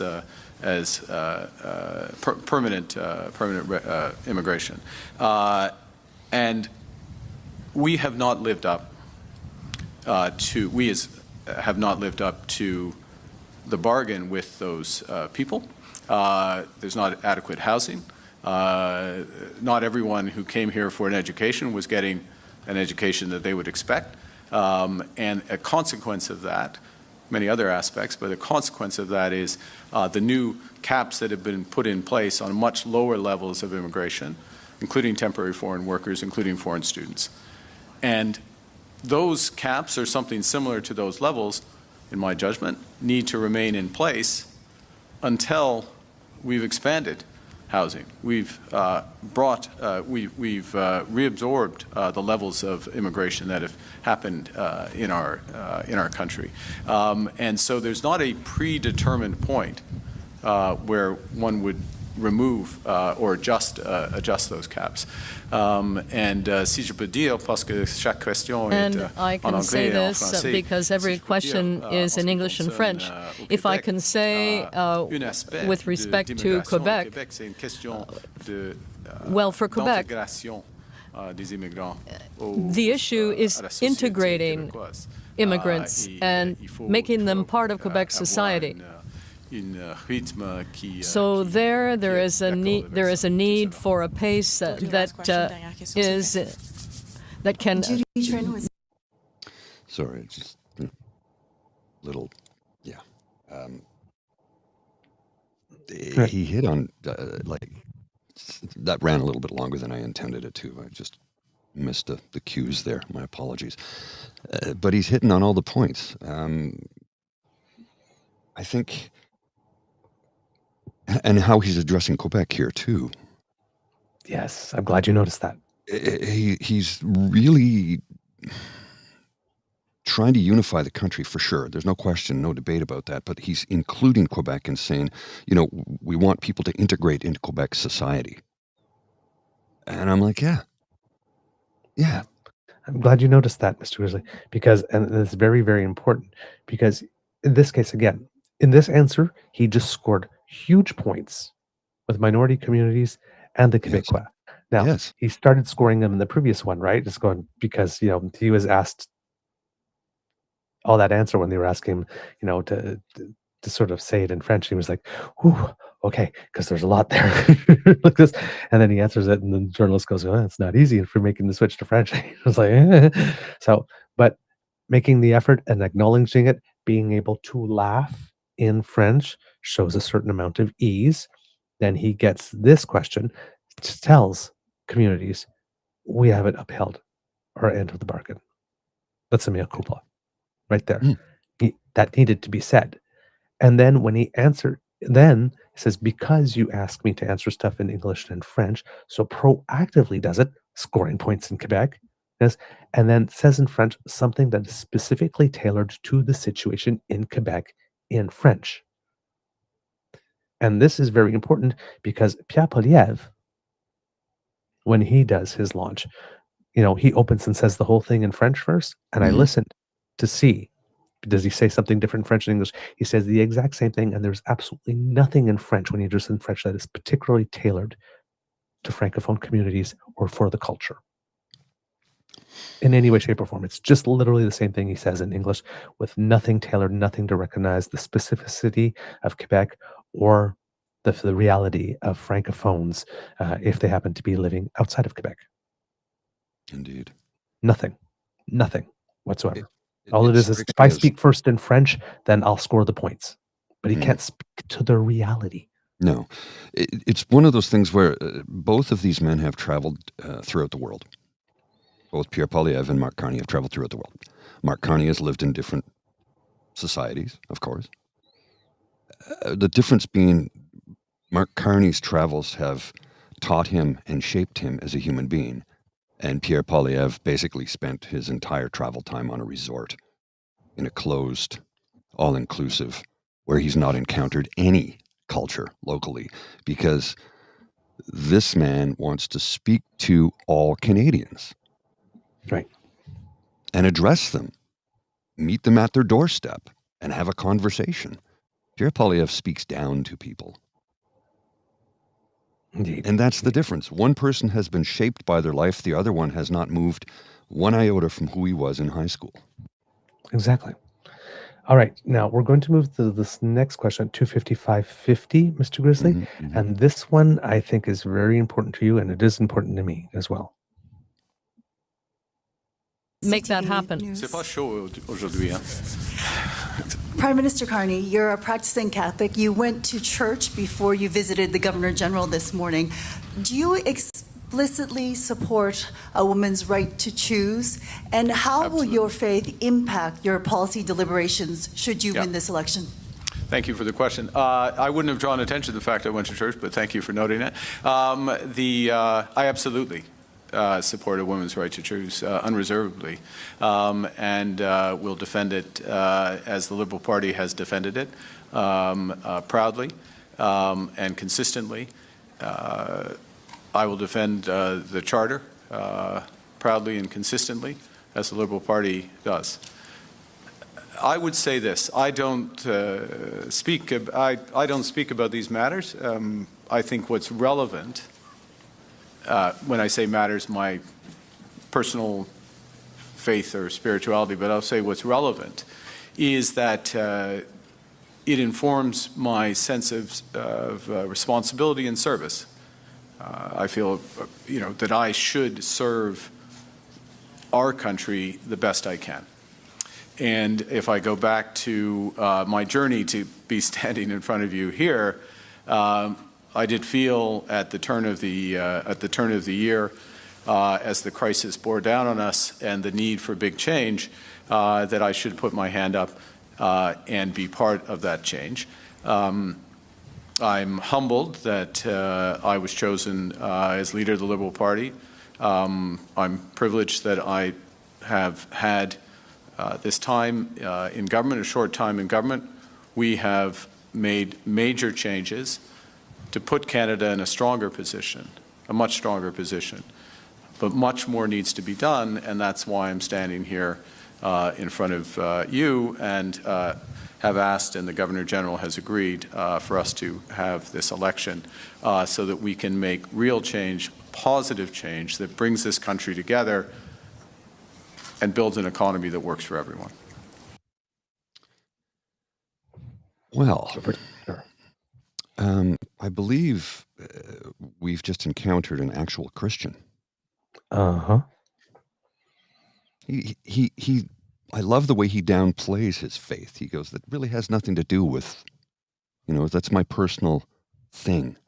And I don't want to, interesting you brought that up. It's not something he would bring up because it doesn't bear on his governing other than his service to Canadians. This man's an actual Christian. If you heard the words he just spoke, Yes, I believe in a woman's right to make a choice, and that's never changing.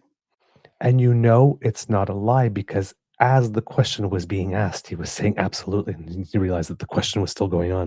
So he was like, it was like reflexive. Absolutely, I do. And as someone who is fabulous, I was wondering because I had, right, not heard any explicit statement. I had a feeling, right, but to say, I will defend the charter as we do. I have no more questions. I have no more questions. It's very much the Jean Chrétien type answer, right? When he was asked about same-sex marriage. It's like, my church is my church, but I govern for everyone, not for my pope. That's basically what Jean Chrétien said. Yep. I have to speak up for Canadians who don't have the voice to speak up with. Exactly. This is an actual Christian. Yeah. We're going to skip the next question because the question is strictly about Chandra Arya. And he doesn't really have much to say on that because that's a party decision. It was a party decision to eliminate him as a candidate before he won the leadership. He really didn't have any role to play in it whatsoever. So it's like, every party has a mechanism by which they can determine that someone is ineligible. And, it seems to me if you declare that someone is ineligible for the leadership, it isn't that much of a stretch to figure out he was going to be ineligible to be the candidate. Now, the interesting thing, of course, about, and then he's asked about running in Nepean. And, states why it is, he basically says that other than the 3 or 4 years that he lived in England for that little bit, the last 20 years, he's lived in Ottawa. Yes. And his home's in Ottawa. And that's the thing that so many people I've seen online. Does he even live in Canada? Yeah, for the last 20 years, he's lived here in Ottawa. Yeah, except other for than that when he was in the UK running the Bank of England, right? Exactly. When obviously he was living somewhere else, and we all knew it, right?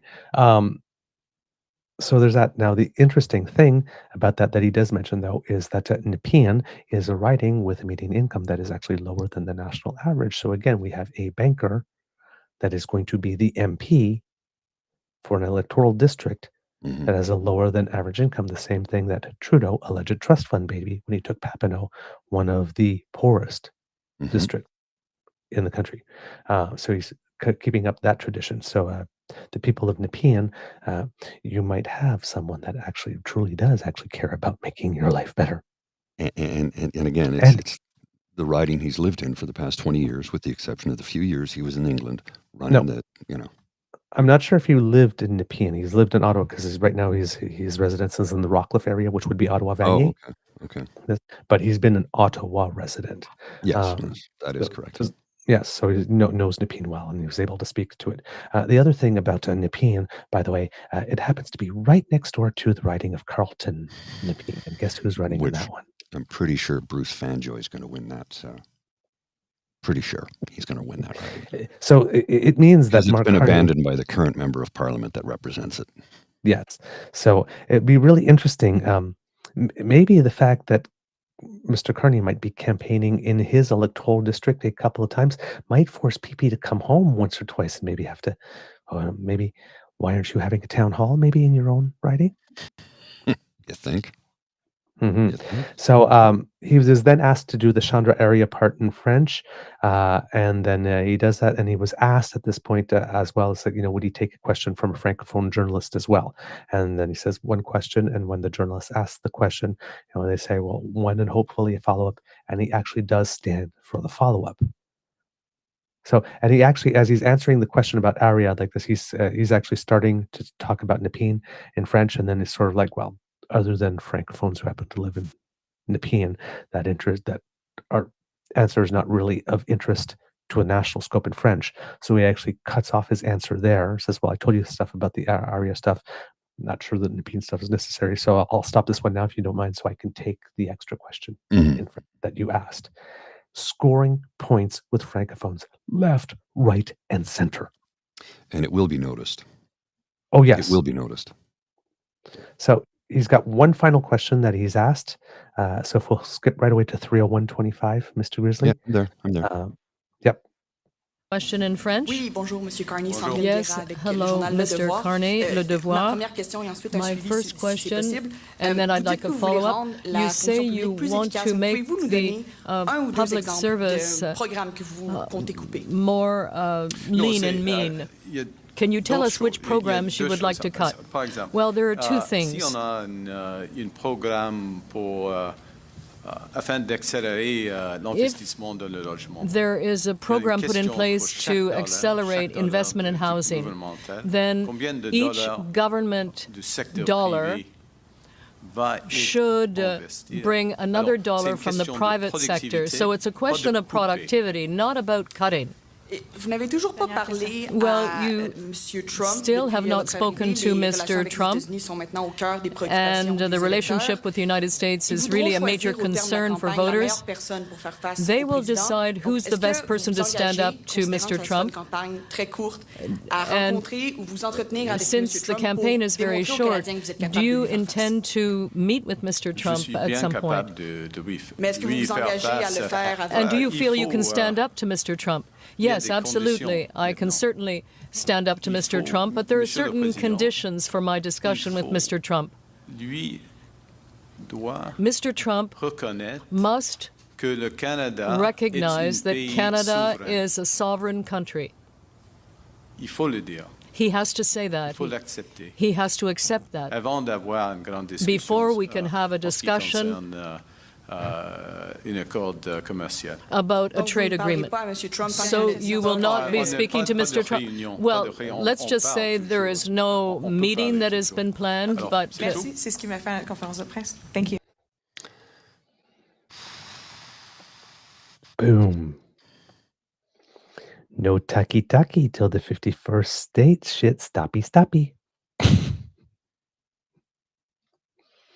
I don't have a meeting scheduled. Oh, I needed a post-coital cookie after that one, Kits and Cups. That answer was very, very, very satisfying. Oh, yeah. Mr. Grizzly, I know we had intended to go into Pierre, but we're already at 2 hours. So maybe we'll save him for tomorrow. But before we do that, do you have anything else on Mr. Carney or anything else that you would want to bring today? I want to show you something here that was just sent to me by Uncover the News. It's just a photograph. I'm going to put it on the screen and then we'll discuss. You remember how the Conservatives said they won't have any media traveling with them? Mm-hmm. Oh, was there an exception? The plebe reporter. We are the media now. God. This is the state of Canadian politics under Pierre Poilièvre, when Pierre Poilièvre only gives access to those that agree with him 100%. Canadians lose. This is disgusting. I have no words. I have no words other than this is this is how much he respects you and your right to cast an informed vote. Mister, I'm looking for a naughty Latina, not naughty Filipina. Mm-hmm. Yeah.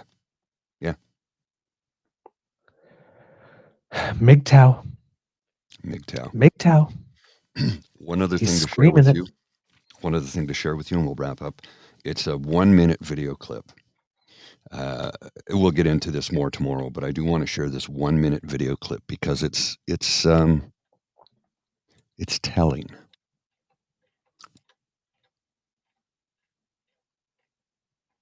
Hello, Mr. Poilièvre, Mark Ramsey with the Toronto Star. Your party was the target of foreign interference in the last 2 election campaigns, but you're going into this one without the security clearance necessary to receive briefings on this.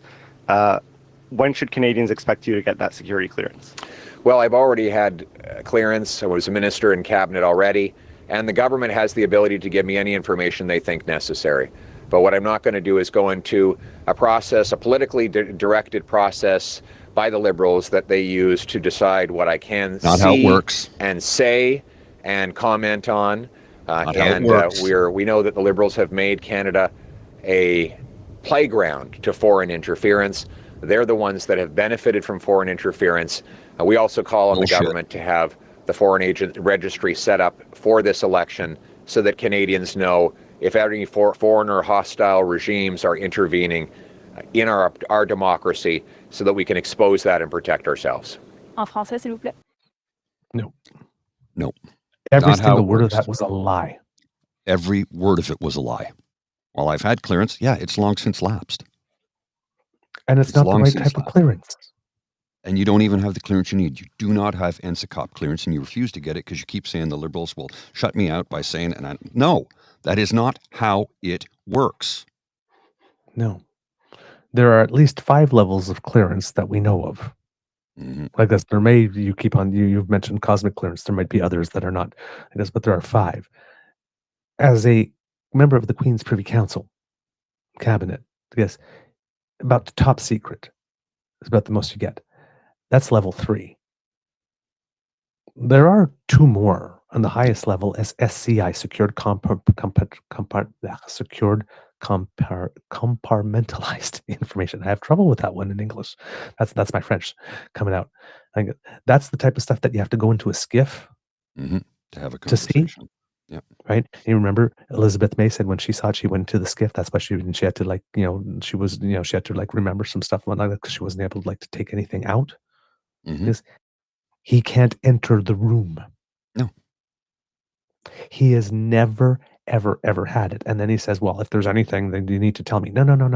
The Prime Minister tried to arrange for you to have a briefing that was a threat reduction measure. The same type of level of briefing that Michael Chong got, that Michael Chong said wasn't really particularly useful. That's all you were going to get. And you refused it because you claimed that it would not allow you to take action. Well, clearly it allows people to take action. I mean, look, Mr. Ari is not there, right?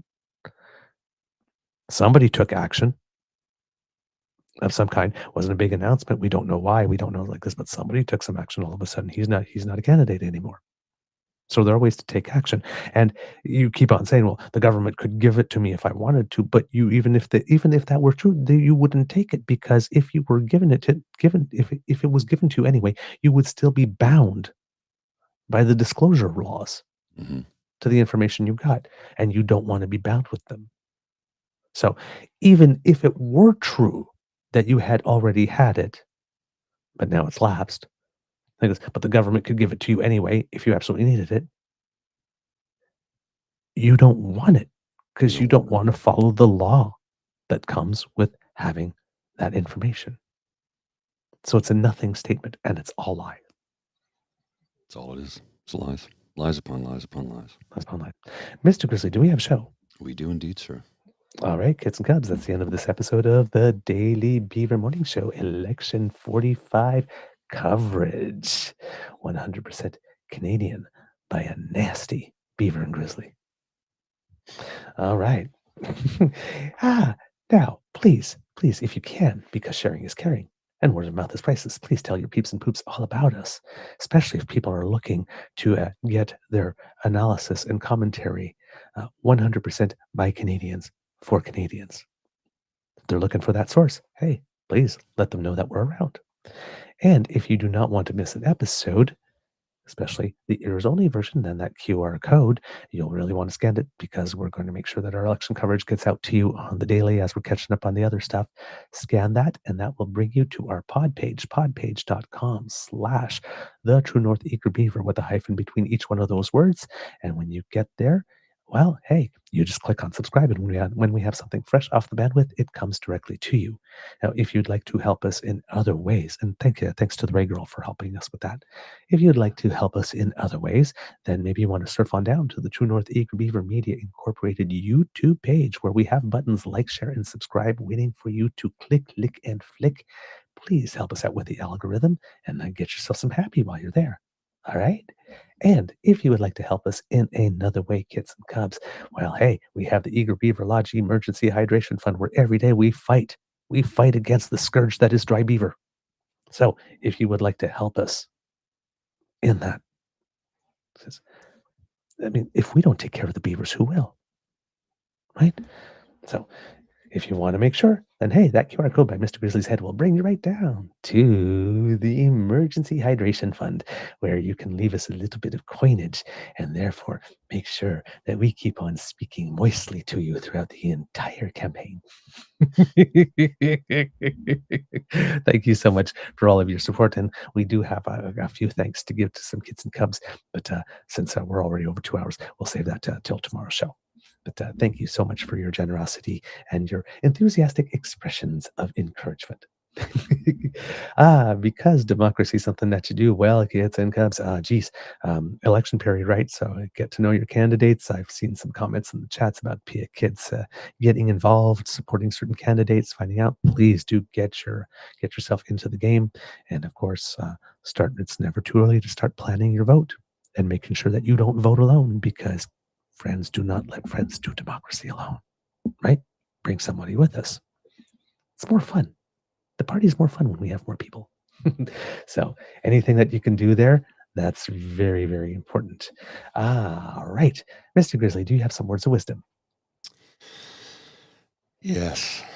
In this upcoming election, probably the most important one in Canadian history, definitely the most important one of our lives, at a time when we are threatened by our neighbors to the south, threatened of annexation, threatened by they want to bring our economy to its knees. You have a choice to make when you enter your ballot box, when you go to vote. Choose wisely. I'm not telling you who to vote for. I am telling you to get out and vote. And I would strongly recommend you don't vote for the Conservative member of Parliament in your riding. I'm not telling you not to, but I would strongly recommend you don't. Because if the Conservative Party gets into power and Pierre Poilièvre becomes the next Prime Minister, who probably will lose his riding, which would be interesting. Oh, that would make me so happy. Yeah. He will sell us out to Trump. He will sell us out to Trump. Daniel Smith said he's more agreeable to Trump. He will sell us out to Trump. He will sell us out to the PBCC. He will sell us out to his backbenchers who want to take away a woman's right to make a choice over her own body, take away her bodily autonomy. He's not going to do it, but his backbenchers will. Make a choice for your community. Make the best choice for your community. Vote with your heart. Vote with your soul. But just vote. Please, I beg of you to vote in this election. And that's all I've got. All right. Thank you for that, Mr. Grizzly. Just before I say it could be a tough world out there, and well, I'm going to say it first, but I'll end with a little something. It could be a tough world out there, so please be kind to and gentle with yourself. And we'll be back for a very quick Easter egg. Mr. Grizzly, please cue the cock.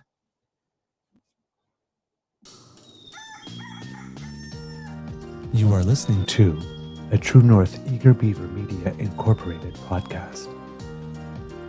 The True North Eager Beaver podcasts are proudly brought to you by our founding sponsors, the Misfit Mysteries from Corvid Moon Publishing, your source for science fiction, fantasy, and cozy mysteries featuring a broad diversity of characters, CanadianTarot.com, their uniquely Canadian online eclectic tarot community, and the Peppermaster, hot pepper sauces made from farm-fresh ingredients to thrill your taste buds and expand your mind.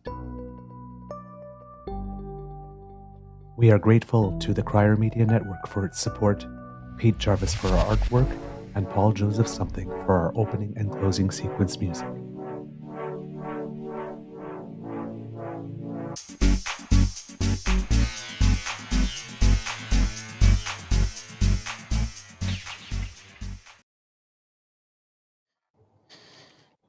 This is an interesting clip, sir. Mm-hmm. Good journalism. You know, the Trudeau government was anti-oil and gas in many regards, and that doesn't just go away overnight. Except for buying that pipeline. Because they drove industry out, right? They had to buy it. Well, I think technically it was because John Horgan refused to recognize the rights of the federal government to allow for cross-border trade. And so to get around a lengthy legal challenge with British Columbia, they had to acquire it, and therefore became a national project in the national interest of the federal government, and then they could force their way through British Columbia because the industry couldn't get past the constitutional intransigence, let's call it, of the British Columbia NDP. Yeah, and I think that's cute. They're anti-oil and gas. They built a friggin' pipeline. And you have an LNG terminal about to open on the West Coast, and they just announced another $200 million for something else. Yeah. There's something going on, and I think that this is what's happening. Just leave you with something hopeful. These people don't get fact-checked, particularly on the conservative side, because media is afraid of losing access. They've already lost access. Mm-hmm. Yeah. There's no embedded media, and there's no follow-up questions. And it looks like, if the polls are correct, that they're going to lose. So it may be a situation where certain journalists no longer give a fuck about having access and are willing now to fact check in real time. So let's hope that this is a trend that continues. But David Cochrane, my hat's off to you, He's sir. not having it. Thank you for actually committing journalism. Yes. Thank you for sticking your head out the window and actually seeing if it's raining. That's your job. We appreciate it. All right. I'll see you. All right.